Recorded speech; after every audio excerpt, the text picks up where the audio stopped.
Yo, what's good YouTube? Zamcro here, aka Scoop, back with the Pokemon Battle Federation Season 8, Week number 3, and we're taking on the Wisconsin Weezing, coached by my good buddy Helmy, and yeah, he's a really solid battler, and he's got a fucking scary squad, oh my goodness.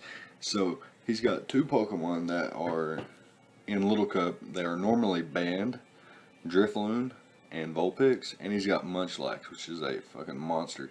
Plus, he's got Sun and Pokemon that take advantage of the Sun, which is really, really scary. So let's talk about his team in full. Munchlax, Drifloon, Vulpix, Helioptile, I think that's what it's called, something like that. Oddish, Trapinch, Tyrogue, Clink, I forgot what this thing's called. Don't tell me, don't tell me. What's it called? Grubbin and Cherubi. So yeah, pretty cool squad overall.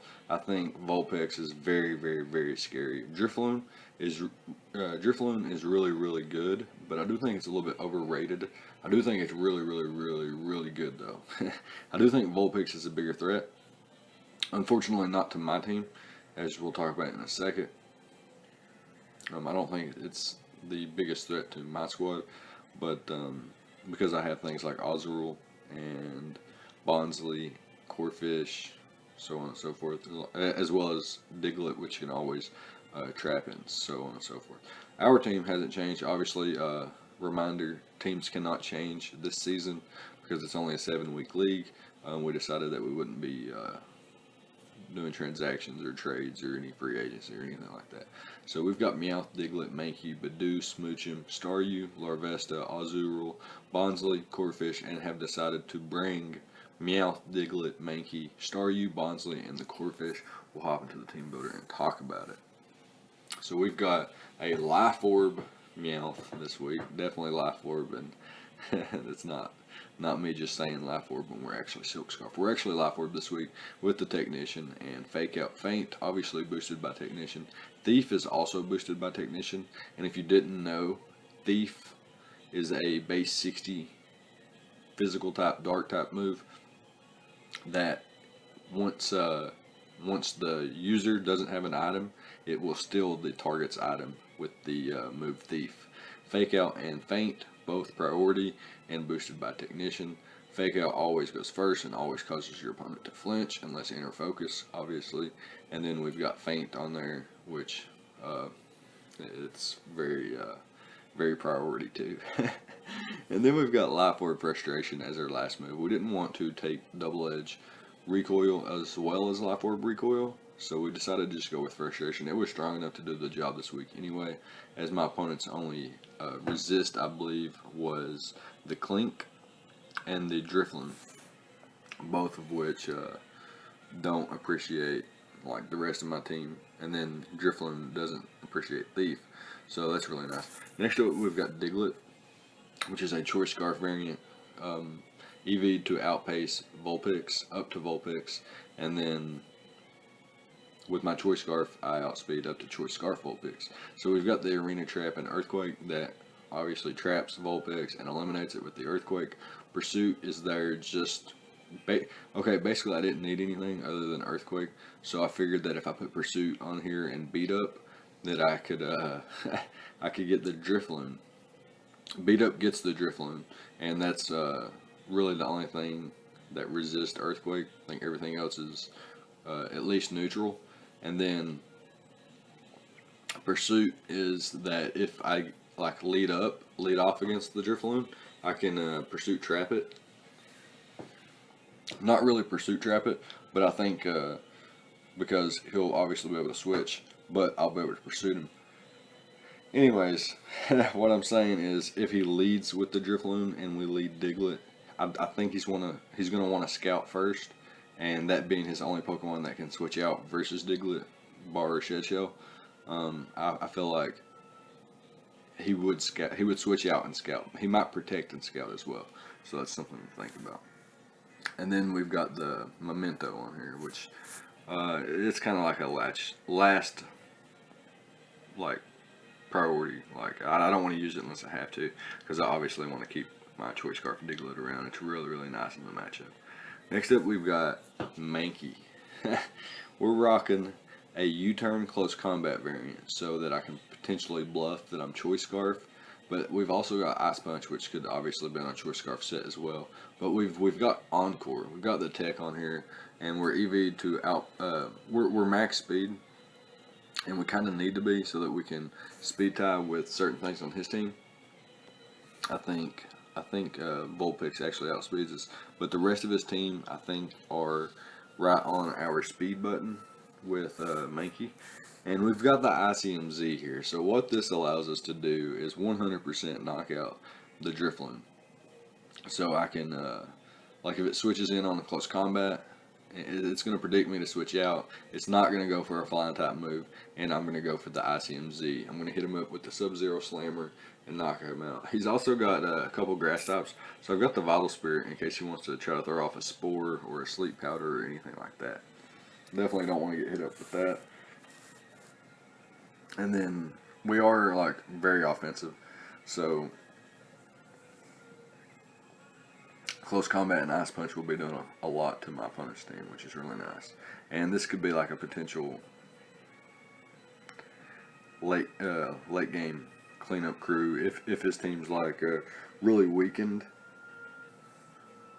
and really slow.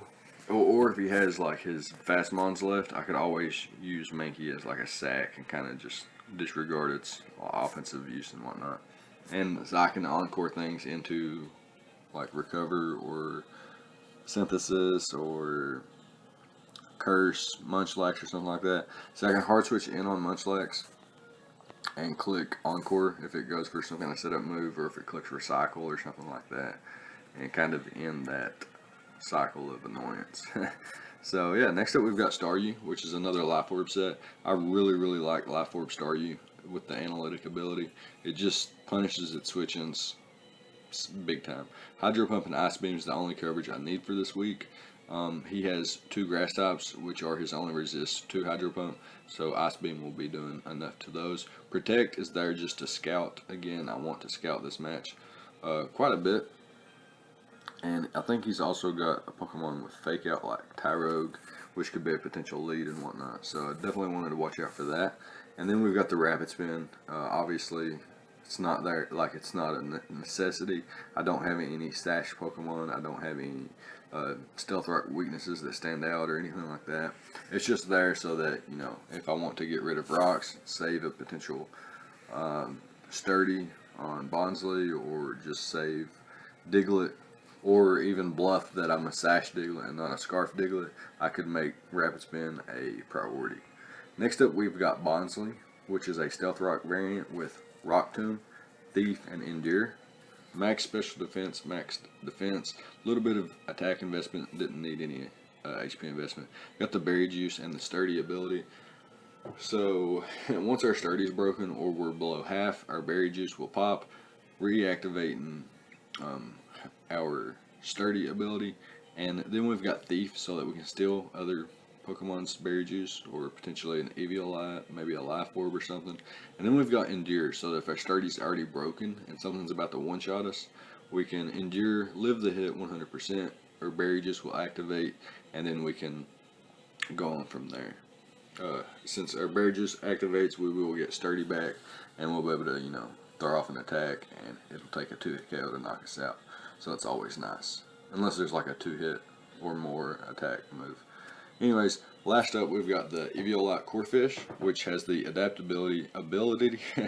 We are max speed, max def with a little bit of attack investment with Swords Dance, Waterfall, Aqua Jet, and Knockoff. His only resist being his 2 grass types, Oddish and the Cherubi, which if he brings those, I think they're going to be like more offensive, and I think they're going to be like a sun dependent. That's a good word. Yeah, sun dependent. So I think I'll use like the rest of my team to try to eliminate those before, you know, using Corphish, like setting up with Corphish.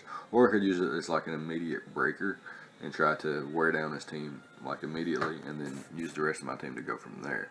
But yeah, that's going to be it for the prep talk, and we can go ahead and hop into the battle. Okay, so here we are with the replay, and my opponent chooses to bring the Tyrogue, Drifloon, Munchlax, Clink, Cherubi, and the Vulpix. So very scary squad here. Vulpix, a huge threat, like I mentioned. He also brings the Munchlax and the Drifloon, so the 3 big tier A Pokemon. And then he's got Tyrogue, Clink, and the Cherubi. Cherubi being a probably sun-dependent Pokemon. Clink, maybe like a setup variant. Tyrogue, could be Guts, could be No Guard. Munchlax, probably going to be a Gluttony set with like Curse and Recycle with some kind of berry. And like Earthquake and Facade or something like that. And then Drifloon's really, really scary. It's untelling what that thing could be, which is why I built the team the way I built it. Anyways, we can go ahead and hop into the replay here. We're going to lead off with Bonsly so that we can get up our Stealth Rocks immediately. And it was a decent lead against Vulpix, so that was the main reason. It also led well if he led with Vulpix or Drifloon, or even the Munchlax, in which I could immediately all get my Stealth Rocks up. I can get my Stealth Rocks up versus everything, theoretically, but really, really easy versus everything that's not Tyrogue or Cherubi. Especially Tyrogue, which could fake out into close combat or something like that. But I did have Endure as well, so I guess it didn't matter that much. Anyways, he leads off with his Clinker. I don't want to take a hit if I don't have to, and Vulpix is still here, so I'm going to hard switch out into my Corphish, and I'm going to reveal Knockoff, predicting his switch into Cherubi. He actually stays in and goes for the Flash Cannon though, and seeing that, I'm going to predict him to be locked into that and switch on this turn, and I'm going to go for Swords Dance, predicting the Cherubi to come out so that I can force it to attack. He actually goes into the Tyrogue first, which is going to allow me to knock him out with the Fake Out. I mean, the Aqua Jet, if he doesn't have the Fake Out. And he did not reveal Fake Out, and we're able to pick up the knockout there. He goes back into his Clink. I'm assuming he's just going to Volt Switch once again. I'm going to Aqua Jet and just get as much chip damage on it as possible as he Volt Switches out into his Vulpix. And he does not have the Drought ability. Funnily enough, it was a mistake. I thought it was like next level prep, but it was obviously, well, not obvious to me, but I guess obvious to other people. And yeah, definitely to him. But he was supposed to be Drought. He does not have it, which it's just kind of a big deal here.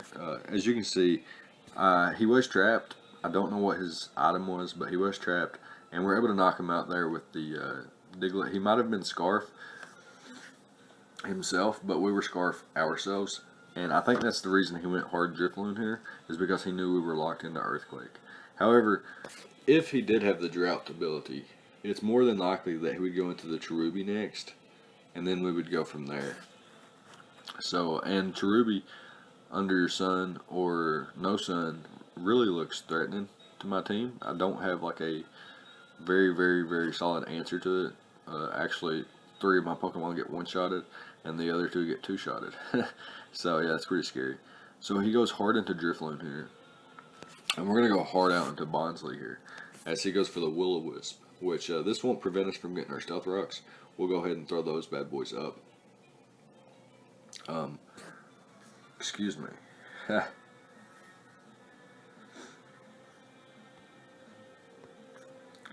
So we're going to go out to the Bonsly here as he goes for the Will-O-Wisp and catches us there. And we could get our Stealth Rocks up here, but we're going to decide to go for the Thief, as it does nothing, bounces off Clink, and he reveals to not give us an item, which means that he is more than likely a Z-move user. Anyways, we're going to fire off a close combat here with Mankey, pick up the knockout on the Clink, and he brings in the Drifloon. And this is what I said when I said my team was built to combat Drifloon. I don't want it to ever be able to set up or be a huge threat, so I want all of my team to be able to take it on immediately. And this is exactly how Mankey does it. With the Sub-Zero Slammer, Ice Punch Z-move, we're able to pick up the knockout there on the Drifloon. Really, really nice there. As he brings in the Cherubi, goes for the Dazzling Gleam. Bonsly eats it up, but he goes for the Solar Beam. Reveals Solar Beam is his only Grass type move, meaning that, yeah, he was definitely supposed to have Drought on Vulpix, and not having that is like a big thing here because he wasn't able to knock us out, and we were able to get our Stealth Rocks up. I don't think it like made a difference in the outcome of the game at this point that we were able to get our Stealth Rocks up, but it was still, you know, something. And he reveals to not give us an item here because obviously he went for the Z move, But was Clink and Cherubi Z move? I'm not sure. Anyways, we're going to be able to go on a Star U here, and the idea is to weaken things for Mankey at this point. I'm actually going to hard switch into Diglett here, in case he wanted to set up or anything, and I'm just going to go for the Memento and try to get Mankey in to win. So that's the idea. I'm going to be able to click Close Combat. He hard switches into the Cherubi, which I think was, I guess, it was either his only option or he had no options anyway. So yeah, Munchlax's not going to be able to outpace us, and Close Combat going to be able to pick up a nice 2-0 mini sweep at the end there, and that's going to be a good game to Helmy.